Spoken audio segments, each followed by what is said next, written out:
দিনাজপুরের নবাবগঞ্জ উপজেলার দারিয়া গ্রামের সেতুটি মেরামত করা এখন সময়ের দাবি হয়ে দাঁড়িয়েছে। এই সেতু দিয়ে অন্তত 50টি গ্রামের মানুষ যাতায়াত করে, অথচ মেরামতের অভাবে দিন দিন সেতুটি ব্যবহারের অনুপযোগী হয়ে যাচ্ছে। যে কোনো সময় সেতুটি ভেঙে পড়ে প্রাণহানির আশঙ্কা তৈরি হয়েছে এবং কতটা আতঙ্কে আছে এলাকাবাসী তা জানাবো আমাদের সহকর্মী ওয়াজ কুরুনির ভিডিও চিত্রে। চলুন শুরু করা যাক। দারিয়া গ্রামের অবসরপ্রাপ্ত অধ্যক্ষ ও উপজেলা দুর্নীতি প্রতিরোধ কমিটির সভাপতি মোহাম্মদ আজিজুল হক জানান, 1967 থেকে 68 অর্থ বছরে ইউনিয়ন পরিষদের সে সময়ের ইউপি চেয়ারম্যান মরহুম সলিমুদ্দিন সেতুটি নির্মাণ করেছিলেন। দীর্ঘদিন অতিবাহিত হওয়ার পরও সেতুটিতে কোনো ধরনের সংস্কার ও মেরামত করা হয়নি, ফলে বিভিন্ন স্থানে সিমেন্ট ও বালি খুলে পড়ে রড বের হয়ে গেছে। একাধিক স্থানে বড় ধরনের ফাটল দেখা দিয়েছে। তিনি আরও জানান, এই সেতুটি রংপুরের পীরগঞ্জ উপজেলার সাথে এ এলাকার সংযোগ তৈরি করেছে।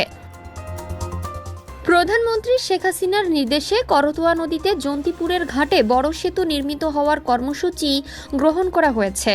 ওই সেতু তৈরি হলে মাহমুদপুর ইউনিয়নের 50 গ্রামের জনসাধারণ এ দারিয়া সেতু হয়েই দাউদপুর, ভাদুরিয়া, রানীগঞ্জ, ঘোড়াঘাট, গোবিন্দগঞ্জ, নবাবগঞ্জ, বাংলাহিলি হয়ে জয়পুরহাট, বিরামপুর হয়ে দিনাজপুর সহ দেশের বিভিন্ন স্থানের নিজ নিজ গন্তব্যে যাবে। তাই এই সেতুটি মেরামত করা আবশ্যক হয়ে দাঁড়িয়েছে।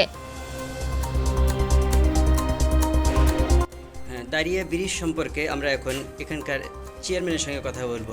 জি, এই ব্রিজটার সম্পর্কে আপনি কি বলতেছেন, এটা কেন হচ্ছে না, এই সম্পর্কে একটু আমাদের জানান। বিসমিল্লাহির রহমানির রহিম। আসসালামু আলাইকুম। আমরা উপজেলা প্রশাসন ও সংশ্লিষ্ট দপ্তরে জানিয়েছি, বরাদ্দ পেলেই দ্রুত সংস্কারের কাজ শুরু হবে।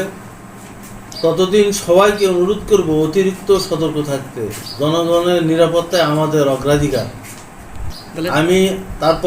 আমি গত 3-4 দিন আগে মাসিক মিটিংয়ে বিষয়টি উত্থাপন করেছি, ইউনো মহোদয়কে বলেছি এবং থানা ইঞ্জিনিয়ারকেও বলছি। ওনারা বলছে যে আমরা এটার প্রতিবেদন, এই ব্রিজ খারাপ সেটা আমরা মন্ত্রণালয়ে পাঠিয়েছি, যত দ্রুত সম্ভব ব্রিজটির কাজ শুরু হতে পারে। অচিরেই সেতুটি নির্মাণের দাবি জানান তারা। এ বিষয়ে নবাবগঞ্জ উপজেলা প্রকৌশলী মোহাম্মদ হোসেন আলীর সাথে যোগাযোগ করা হলে তিনি জানান, সেতুটি পরিদর্শন করেছি, মাটি পরীক্ষার জন্য কর্তৃপক্ষের কাছে আবেদনপত্র দেওয়া হয়েছে। ওই রিপোর্ট আসলেই টেন্ডার প্রক্রিয়া শুরু হবে।